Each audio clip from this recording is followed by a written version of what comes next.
Comme chaque jour, Feridoun Zandi, joueur de foot de l'équipe nationale iranienne, fait ses exercices de rééducation.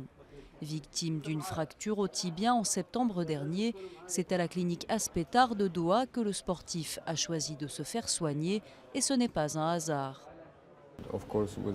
Bien sûr, en ayant mon chirurgien ici, je me suis dit que c'était mieux de faire la rééducation ici. Aussi parce que les équipements sont bons. Il y a tout ce dont on a besoin pour une bonne prise en charge.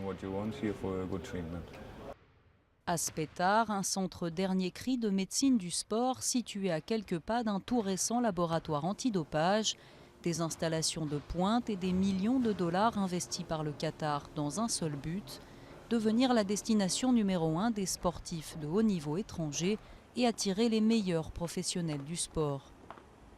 Quand on veut aller vers l'excellence, on doit essayer de trouver les meilleurs un peu partout. Le concept, la stratégie, elle est définie ici. Ensuite, il faut les éléments, c'est-à-dire les personnes, les moyens humains pour ça, et on va les chercher là où ils sont meilleurs, qu'ils soient au Qatar ou qu'ils soient ailleurs. PSG, Arsenal ou encore Chelsea, les clubs de football européens notamment sont nombreux à venir ici. À quelques pas de la clinique, on trouve le complexe d'entraînement Aspire. C'est ici que le Qatar travaille à former ses propres champions dans un pays où la culture du sport est peu présente. Tout le travail que nous faisons ici avec les gens de l'hôpital, c'est d'arroser cette graine tous les jours en espérant qu'elle va se développer et grandir sous la forme que nous souhaitons, cette culture sportive de la gagne.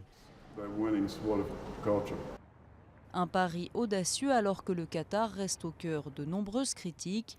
Climat, droits de l'homme, le chemin vers une reconnaissance sportive est encore long, comme celui qui mènera à la Coupe du monde de football de 2022.